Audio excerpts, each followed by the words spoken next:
사도행전 16장 16절부터 25절 제가 봉독하겠습니다. 우리가 기도하는 곳에 가다가 점치는 귀신 들린 여종 하나를 만나니 점으로 그 주인들에게 큰 이익을 주는지라. 그가 바울과 우리를 따라와 소리질러 이르되 이 사람들은 지극히 높은 하나님의 종으로서 구원의 길을 너희에게 전하는 자라 하며 이같이 여러 날을 하는지라. 바울이 심히 괴로워하여 돌이켜 그 귀신에게 이르되 예수 그리스도의 이름으로 내가 네게 명하노니 그에게서 나오라 하니 귀신이 즉시 나오니라. 여종의 주인들은 자기 수익의 소망이 끊어진 것을 보고 바울과 실라를 붙잡아 장터로 관리들에게 끌어갔다가 상관들 앞에 데리고 가서 말하되 이 사람들이 유대인인데 우리 성을 심히 요란하게 하여 로마 사람인 우리가 받지도 못하고 행하지도 못할 풍속을 전한다 하거늘 우리가 일제히 일어나 고발하니 상관들이 옷을 찢어 벗기고 매로 치라 하여 많이 친 후에 옥에 가두고 간수에게 명하여 든든히 지키라 하니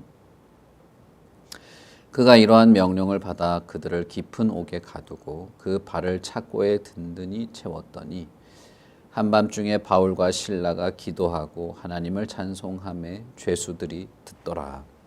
아멘.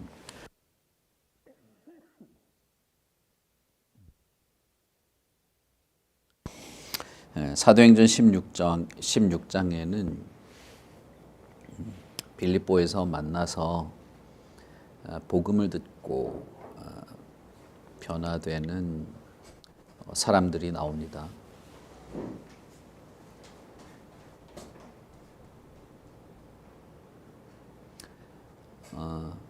첫 번째는 이 사람들은 모두 복음을 듣고 삶이 긍정적으로 변한 사람들이죠. 첫 번째는 두아디라의 루디아입니다. 이 여자는 독립적인 여자 사업가였고 좋은 평판을 가지고 있었고 하나님을 경외하는 그런 사람이었습니다. 그리고 루디아는 복음을 들었고 주님께서 그 마음을 열어주셨고 그래서 루디아는 복음을 믿는 사람으로 첫 번째 사람, 그리고 그의 집은 빌립보의 첫 번째 교회로서의 모습을 가지게 됩니다.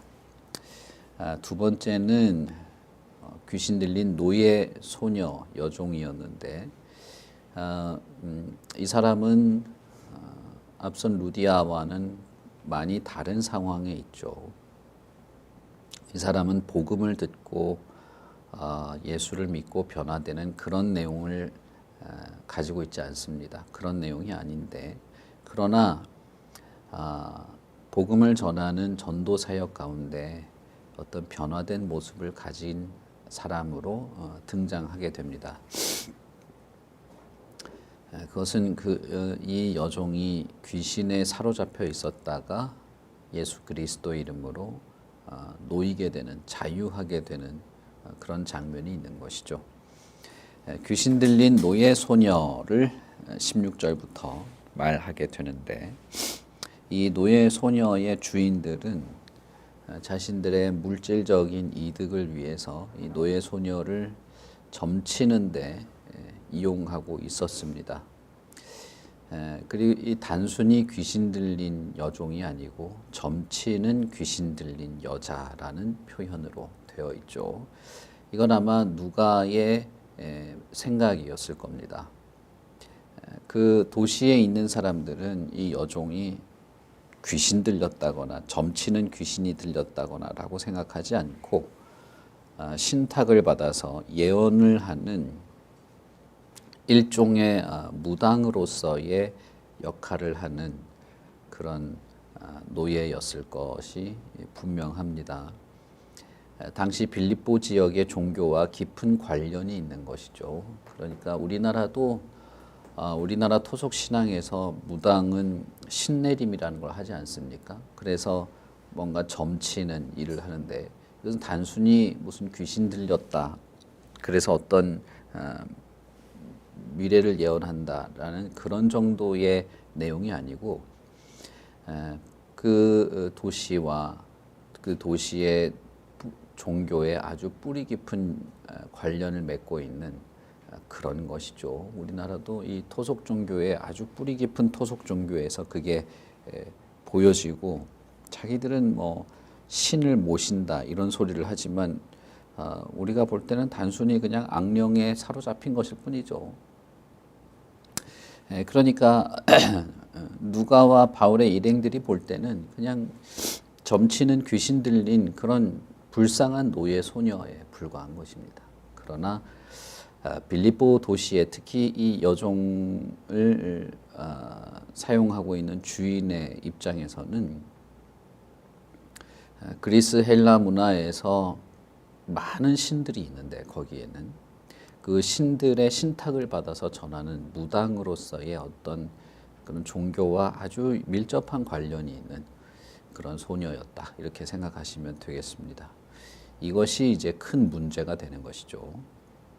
루디아와 다르게 이 소녀는 복음을 듣고 뭐 이렇게 예수를 받아들인다던가 하는 그런 모습이 아닙니다.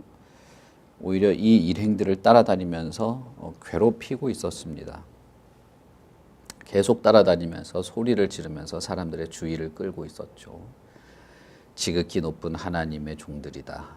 구원의 길을 너희에게 전하려고 한다. 라는 등등의 이야기들을 소리를 지르면서 귀찮게 따라다녔던 것입니다.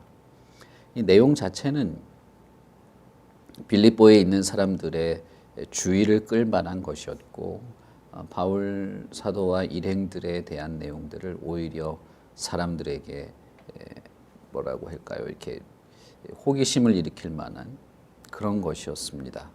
그러나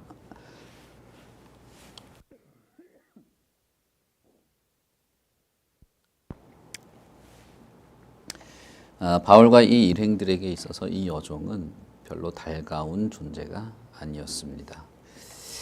귀신들이 떠드는 귀신에 사로잡힌 여자가 떠드는 내용이 무슨 하나님의 종이다, 구원을 전한다 이런 소리를 한다고 해서 그것이 복음을 전하는 것도 아니고 악령에게 인정받았다고 해서 기분 좋을 일도 아닌 것이죠. 가끔씩 우리 이 한국 교회에 보면 그런 일들이 있습니다. 무슨 정신병에 걸린 사람이나 흔히 교회에서 귀신 들렸다 뭐 이런 이야기들을 너무 그냥 스스럼 없이 꺼내는데 그런 사람들이 와가지고 내가 보니까 넌 예수 잘 못 믿네. 내가 보니까 너는 뭐 칼을 들고 있네. 뭐 이 소리 하면 저 사람은 예수 잘 안 믿는가 보구나. 저 목사님은 영역이 떨어지는가 보구나. 이런 소리를 잘 한단 말이에요. 저도 그런 일들을 몇 번 겪어봤습니다만은 귀신들이 하는 소리가 그렇게 신뢰성이 있으면 여러분 귀신을 믿지 뭐하러 예수를 믿습니까? 귀신이 발발 떨면 와 대단하다. 성령 충만한가 보다. 그런 뭐랄까요? 그런 어처구니 없는 일들을 하지 마십시오. 그건 쓸데없는 겁니다. 그리고 뭐 좀 이렇게 정상 범주에서 벗어난 사람들을 죄다 귀신 들렸다고 하는 그런 일은 그런 건 좀 정말 조심해야 됩니다. 교회에서도 막 목사도 막 그렇게 아무 때나 막 귀신을 남발하면서 귀신 쫓아내야 된다고 하다가 더 큰 심각한 심적인 피해를 입는 경우도 있습니다. 어쨌든 이 여종은 무당처럼 어떤 기능을 가지고 있었는데 이 사도들을 따라다니면서 계속 귀찮게 했던 것이죠. 주께서 주신 사명을 따라서 복음을 전하는 일들에 방해가 되었던 것입니다. 바울 일행은 계속 따라다니며 성가시게 구는 것에 괴로워하다가 마침내 바울 사도가 예수 그리스도의 이름으로 귀신을 쫓아내게 됩니다. 귀신이 떠나감과 동시에 소녀의 능력도 끝나버립니다. 이 노예 소녀의 점치는 능력도 없어진 것이죠. 이것은 마치 사도행전 3장 6절에 베드로 사도가 예수의 이름으로 일어나 걸으라라고 했던 것과 아주 유사한 장면을 연상시키는 것입니다. 예수님께서 이 땅에 있을 때에도 귀신을 내쫓고 병자를 고치며 자신이 메시아로서 이 땅에 온 것을 드러냈던 것처럼 베드로도 자신이 전하는 예수 그리스도의 복음이야말로 예수님으로부터 직접 하사받은 사명, 자신이 전하는 예수 그리스도의 이름이 예수 그리스도로부터 직접 하사받은 사명임을 드러냈던 것이죠. 바울도 똑같이 하는 것입니다. 예수 그리스도의 이름으로 병자를 고치고 안진뱅이가 일어나고 귀신이 물러가게 되는 이 일들은 바울과 이 일행들이 복음을 전하고 예수의 이름을 전하는 이 일들이 하나님의 아들 예수님으로부터 직접 하사받은 사명이다 라고 하는 것을 증명하게 되는 것입니다. 그리고 이 노예 소녀의 입장에서는 이제 귀신의 얽매임에서 풀려나서 자유롭게 되고 이제 정상이 된 것이죠. 평범한 한 인간으로 돌아오게 된 것입니다. 노예 소녀로서 노예로서 착취당할 일들이 끝나게 된 것이죠. 그러니 인간적인 판단으로 보자면 잘 된 것입니다. 오히려 이 노예 소녀를 여종을 도와준 것이죠. 그러나 이 노예의 주인들에게는 이것은 불쾌한 일이 되었습니다. 예수님께서 가다라 지방에서 군대 귀신 들린 그 무덤 사이에 거하던 미친 사람을 도와준 일도 동일하죠. 그 사람에게서 그 사람이 지금 처한 상황에서 건져 주셨는데 가라다 지방의 모든 사람은 그 미친 사람을 알고 있었습니다. 그런데 그 미친 사람이 한순간에 정상이 되어서 예수님 앞에 무릎을 꿇고 경배하는 것을 보고도 아무도 놀라워하지 않았습니다. 왜냐하면 자기들 재산에 손해가 있었기 때문이죠. 돼지떼가 다 죽어버렸기 때문에 경제적 손실이 더 크게 다가온 것이죠. 빌립보 지역에 있는 대부분의 사람들은 이 무당 노예 여종을 알고 있었을 겁니다. 큰 돈을 벌게 해줬다는 것도 알고 있었습니다. 그런데 이 자신들이 섬기는 그리스 헬라의 신들을 섬기는 이 무당, 그래서 신탁을 받아서 어떤 신의 계시를 전하는 무당의 상황이 바뀐 것, 어떤 신을 섬겼는지는 사람들이 예상을 합니다만은 어쨌든 정확한 건 아니고, 어쨌든 우리가 흔히 아는 그리스 헬라에 있던 많은 신들이 있죠. 거기는 그 신과 연결되고 접촉해서 신탁을 전하는 이 무당, 귀신이 떠나간, 누가의 표현으로는 귀신이 떠나간 거지만 그 사람들의 입장에서는 자기들이 섬기던 신이 물러간 것입니다. 아테네 신이든 제우스 신이든 뭐든 그런 것이죠. 그러면 어떻게 우리가 신으로 추앙하던 그 존재가 떠나게 됐나, 무력하게 되었나, 여기에 충격을 받을 만도 한데, 노예 주인에게는 그런 것들은 충격이 아니었어요. 오히려 경제적 수익이 줄어든 것에 대해서 매우 불쾌하게 생각했던 것입니다. 노예 소녀는 악령의 얽매임에서 풀려나서 자유롭게 되었지만 그 일이 그 빌립보 사회에서 로마의 여러 종교와 신화와 거기에 따르는 종교에 심취한 사람들에게는 결코 유쾌한 일이 되지 못했던 것이죠. 그리고 이것은 로마 문화가 아주 지배적으로 작동하고 있던 빌립보 도시에서는 고속거리가 될 수도 있었습니다. 뭐냐면 경제를 망쳤기 때문이죠. 내가 이 일을 통해서 경제적인 수익을 얻게 되는데 이것을 못하게 했다, 이것이 불가능해지게 했다라는 것은 이 노예 주인의 권리를 침해한 것이기도 하고, 로마 시민의 어떤 이익을 망친 것이기도 하죠. 그러니까 이 소아시아나 유대와는 문화가 완전히 다른 것입니다. 로마 문화의 이 빌립보 도시에서는 이것이 고속거리가 된 것이죠. 더욱이 그렇게 자신들의 권리를 침해한 자들이 유대인이었습니다. 로마 시민도 아니고 소문을 듣자 하니 이 도시 저 도시 떠돌아다니는 유대인들인데, 이 유대인들이 우리가 섬기고 있던 종교와 전혀 다른 신들을 전하면서 우리가 섬기는 신을 이렇게 우리가 더 이상 그 신의 말을 듣지도 못하게 하고 경제적으로도 손해를 입혔다. 이런 문화적이고 종교적이고 이런 경제적인 충돌이 일어날 수밖에 없었던 것입니다. 마게도냐 빌립보 지역은 완전히 다른 도시였던 거예요. 그러니 그 전에 아시아 지역을 다니며 바보라는 섬에서는 총독에게도 복음을 전할 수 있을 정도의, 그리고 총독도 그것을 보고 자신의 마술사가 그런 저주를 받는 것을 보고 마음을 돌이키는 그런 문화였다면, 로마라고 하는 제국의 문화, 그리고 그 제국의 가장 유력한 도시였던 이 빌립보는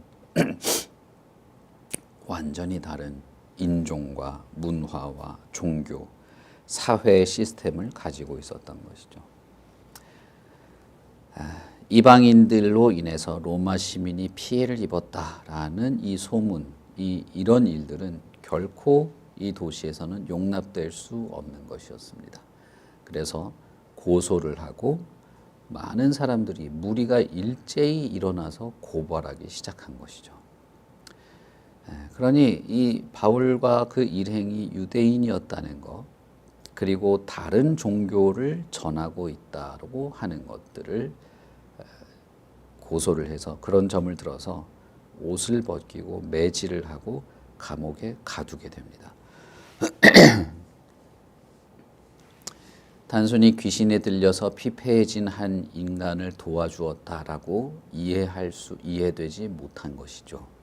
이 귀신 들린 여종은 그 도시의 종교와 아주 밀접하게 결부되었던 사람이었고, 그 종교로부터 벗어나게 할 때, 그 종교의 억압으로부터 벗어나게 할 때, 그것은 큰 반감과 충격을 주게 되는 그런 일이 있었던 것입니다. 그리고 그것도 다름 아닌 유대인이다, 이방인이다. 우리가 로마 시민인데 어째서 저들이 로마 시민에게 우리와 다른 종교를 전하려고 하고 우리와 다른 문화를 전하려고 하는가? 엄청난 반대에 부딪히게 된 겁니다. 그리고 이런 고소를 들은 관리들은 주저할 것 없이 이들을 옷을 찢어버리고 매질을 하고 감옥에 가둔 것이죠. 바울이 이런 대접을 받은 것은 처음이 아닙니다. 루스드라에서도 돌에 맞아서 죽을 뻔했고, 그 전에는 자신을 죽이러 유대인들이 온다는 소식을 듣고 광주리로 급하게 탈출한 적도 있습니다. 이번에는 로마 정부 관료로부터 옷을 벗겨져서 매를 맞고 감옥에 갇히게 되는데, 몇 년 뒤에 바울 사도는 고린도 후서를 쓰면서 나는 이런 매를 3번이나 맞았다라고 고백할 정도였습니다. 그러니까 이런 매는 다 로마 문화에 있는 이 마게도냐 유럽 지역에서 얻어맞은 것이죠. 루스드라에서 돌에 맞아서 죽은 줄 알고 길가에 버려졌을 때도 바울 사도는 정신이 들자마자 다시 루스드라 성으로 들어갔습니다. 마게도냐에 도착한 첫 도시인 빌립보에서 첫 사역이죠. 그러니까 첫 사역에서 얻어맞고 감옥에 갇힌 것입니다. 그런데 우리가 알듯이 바울 사도는 이런 로마 식민지 마게도냐에서 이런 매를 3번이나 맞았다고 하는 것은 그가 이렇게 얻어맞고 감옥에 갇히면서도 주님으로부터 하사받은 이 사명에 기꺼이 충실했다는 점을 말하는 것이죠. 아마도 누가와 디모데는 감옥에 갇히지 않았던 것 같습니다. 왜냐하면 유대인들은 바울과 실라밖에 없었던 것이죠. 바울과 실라만 유대인이고 누가와 디모데는 유대인들이 아니었습니다. 디모데는 유대 헬라 혼혈이었고 누가는 유대인도 아니었습니다. 그래서 아마 감옥에 갇히지는 않았던 것 같아요. 우리가 읽은 25절에도 보면 바울과 실라만 감옥에 있는 것처럼 묘사가 되어 있죠. 그런데 25절에 보시면 참 재미있는 장면이 나옵니다. 바울과 실라는 그 감옥에서 자지 않고 기도하고 하나님을 찬송했던 것이죠. 여러분 한번 생각해 보십시오. 매를 때렸다고 하는 게 그냥 손바닥 몇 대 맞은 게 아니죠. 옷을 벗기고 온몸을 구타한 것입니다. 온몸이 상처와 멍으로 부서질 것 같은 고통이 있었을 겁니다. 그럼에도 불구하고 이들은 감옥에서 하나님께 기도할 뿐 아니라 찬송을 했고 그 기도와 찬송은 죄수들에게도 다 전달되는 그런 일이 있었던 것이죠.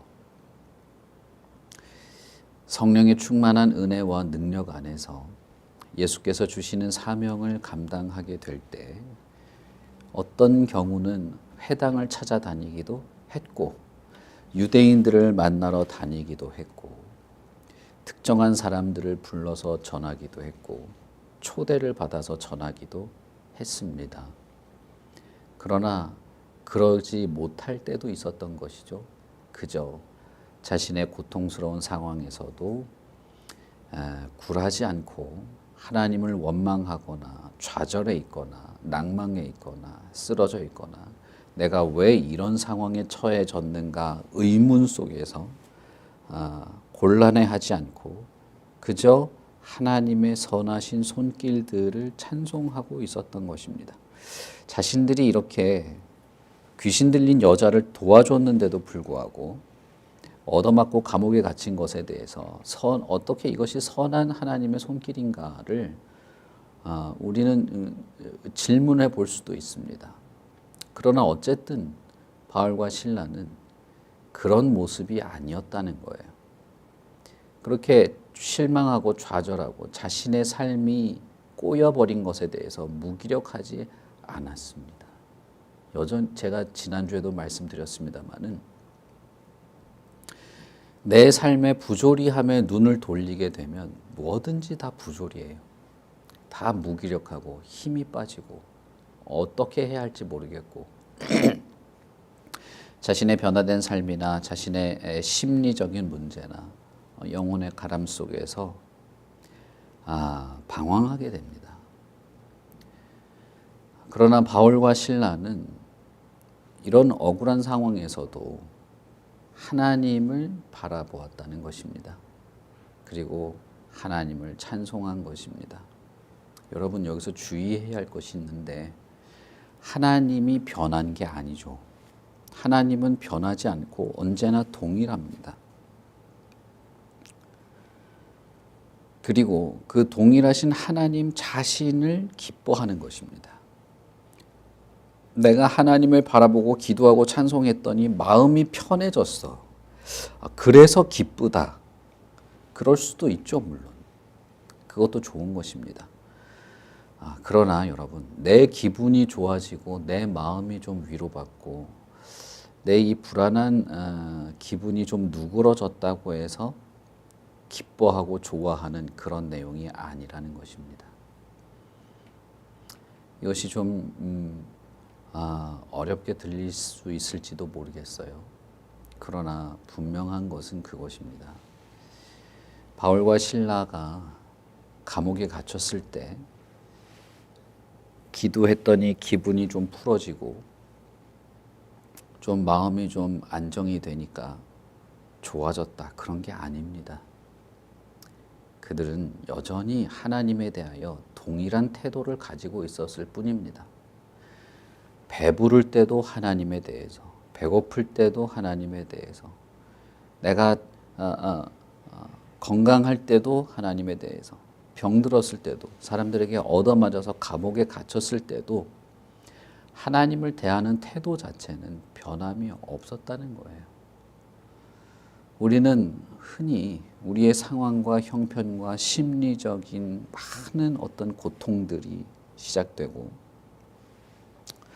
방황이 시작되면 하나님에 대한 마음이나 내 자신이 하나님 앞에서 성실하게 대하는 것들에 많은 영향을 받습니다. 저도 그렇죠. 저도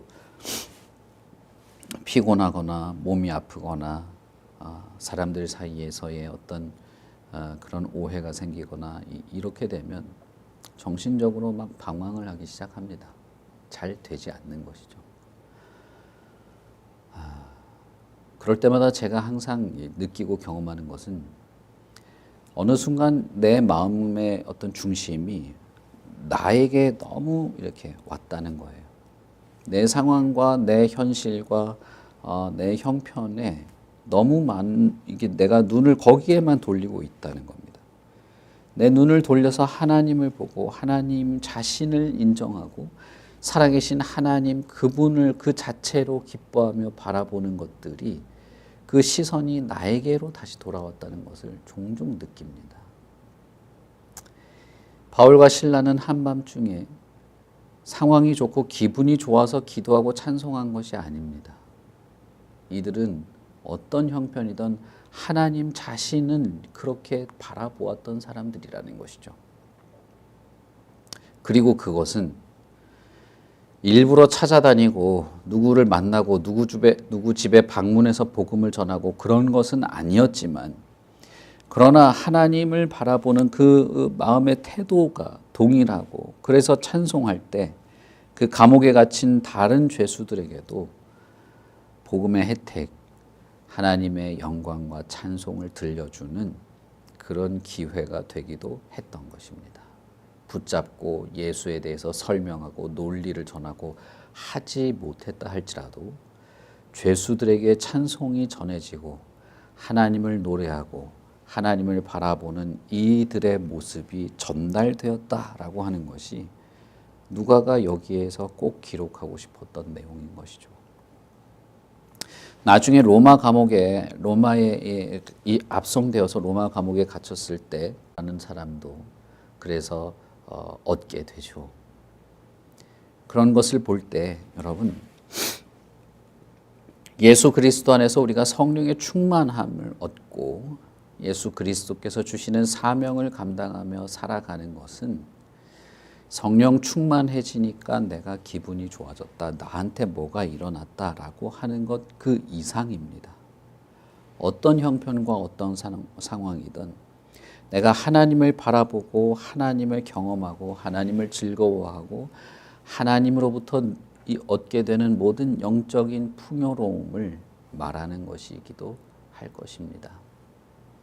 성령의 충만한 은혜와 복음의 능력, 예수 그리스도의 제자로서 그리스도의 사명을 따라 살아가는 것, 그리스도의 교훈과 가르침을 통하여 내 상황과 내 형편, 내 외로움과 고통이 아니라 하나님의 영광과 주님의 사랑에 사로잡히는 것, 그리고 그것을 바라볼 때에 찬송과 기도로 주님 앞에 나아가게 되는 것들,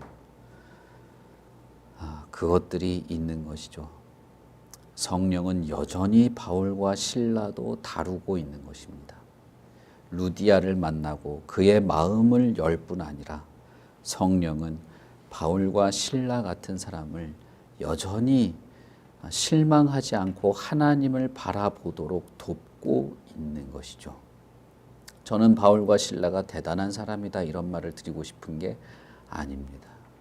성령이 이 사역자들, 전도자들을 얼마나 붙잡고 있었는가라는 것이죠. 로마서 16장에서는 이렇게 급변하는 상황을 보이며 복음을 전하고 주님의 사명을 따라서 사명을 감당할 때 변화를 맞게 되는 두 사람에 대하여 기록하고 있습니다. 그리고 우리는 로마서 8장에서 이제 로마서 8장 곧 읽으시겠죠. 로마서 8장에서 바울 사도가 우리가 그리스도와 함께 살리심을 받는 것이 맞다면 마땅히 그와 함께 고난을 받는 것도 당연하다라고 하는 바울의 편지를 읽게 될 것입니다. 바울의 그 말이 진짜 사실이었다는 거예요. 자기의 머리와 논리 속에서 하는 그럴듯한 미사여구가 아니라 그는 자신의 삶에서 내가 그리스도와 함께 고난받는 것은 당연하고 이렇게 고난을 받는 것을 보니 내가 주님을 위해서 뭔가 골로새서 있는 것처럼 그 남은 고난을 기꺼이 채울 수 있게 되었다는 사실을 로마서에서 기록했다는 것을 알게 될 것입니다. 우리가 바울과 다를 바가 없는 것이죠. 저와 여러분이 우리 교회가 이 바울과 바울의 사역과 크게 다를 바 없습니다. 성령의 충만한 은혜는 우리를 어떤 상황에서든 완전히 하나님께만 사로잡히도록 하나님만을 바라보고 그분의 역사, 그분의 은혜를 통하여서 그리스도의 고난에도 기꺼이 참여하도록 하는 그런 일까지 가능하게 될 것입니다. 그리고 우리가 그렇게 살아가는 삶은 그 자체로 복음의 역사고 복음의 증명이 된다는 것입니다. 그런 여러분, 성령의 은혜를 구하십시오. 성령의 충만한 은혜를 구하십시오. 성령의 능력을 구하십시오. 그리고 성령의 능력을 힘입어서 시선을 나에게로부터 이 하나님께로 다시 돌리십시오. 변함없는 하나님, 변함없이 우리를 구하시는 하나님, 능력과 위엄과 영광의 하나님 자신을 바라보실 수 있기를 바랍니다. 우리 같이 기도하겠습니다. 하나님 아버지, 은혜를 참 감사합니다. 우리의 모든 삶의 정황들을 아시고 주관하시는 하나님, 주의 성령께서 우리의 삶에 찾아오셔서 우리 영혼의 기쁨과 만족을 얻게 하시고 기꺼이 복음에 합당한 삶을 살아가게 하시는 줄 믿습니다. 그러나 그러한 삶이 때로는 우리에게 고통을 주기도 하고 억울하게 감옥에 갇히게 하기도 하고 사람들에게 멸시를 당하기도 하고 수치와 부끄러움을 당하게 하기도 하고 심한 매질을 당하게 하기도 하는 것을 봅니다. 우리가 현실의 삶에서 이런 고통까지 경험하지는 않지만 그러나 동일하고 비슷한 상황 속에 여러 번 처하게 됩니다. 우리가 주님의 자녀로서 예수 그리스도의 제자로 성령의 능력을 힘입어 주신 사명을 따라 살아가게 될 때 하나님을 대적하는 이 문화와 사회 속에서 겪는 혼란과 고통을 하나님은 아십니다. 그러나 그런 상황 속에서도 우리가 흔들림 없이 하나님을 바라볼 수 있게도 하시는 줄도 믿습니다. 주의 성령께서 루디아와 같은 자의 마음을 열어주시고 노예의 얽매인 삶에서부터 자유를 주실 뿐 아니라 복음 전하며 주님의 제자로 살아가는 자의 마음도 든든하게 세워주시는 줄 믿습니다. 이러한 성령의 역사가 우리에게 필요합니다. 이러한 주님이 우리에게 허락하시는 성령의 은혜와 능력이 필요합니다. 그렇지 않으면 우리는 흔들릴 수밖에 없기 때문입니다. 하나님이여, 우리 각자를 붙잡아 주시고 참사랑교회를 하나님께서 붙잡아 주시고 오직 거룩하신 하나님과 예수 그리스도와 성령의 위로와 능력이 우리 안에 역사하도록 하여 주시옵소서. 이 교회에 속한 모든 성도들, 하나님을 바라보며 하나님이 주시는 은혜로 살고자 하는 사람들, 마치 감옥에 갇혔어도 하나님을 향하여 기도하며 찬송했던 바울과 실라와 같은 거룩하고 참된 공동체의 모습을 알고 우리도 그렇게 하게 하여 주시기를 바랍니다. 오직 성령의 도우심이 아니면 누가 이렇게 하겠습니까?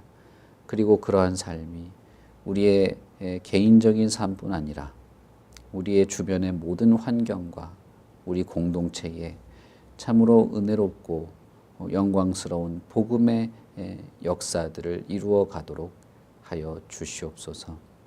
오늘 하루의 삶을 하나님께서 지켜주시고 평화를 주시고 우리가 그 하나님이 주시는 은혜의 진리 안에서 자유하게 하여 주시옵소서. 감사합니다. 예수님 이름으로 기도합니다. 아멘. 하늘에 계신 우리 아버지여, 이름이 거룩히 여김을 받으시오며 나라의 마옵시며 뜻이 하늘에서 이룬 것 같이 땅에서도 이루어지이다.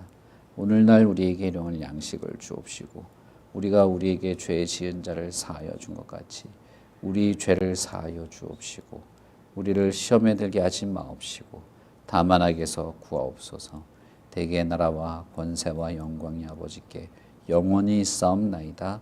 아멘.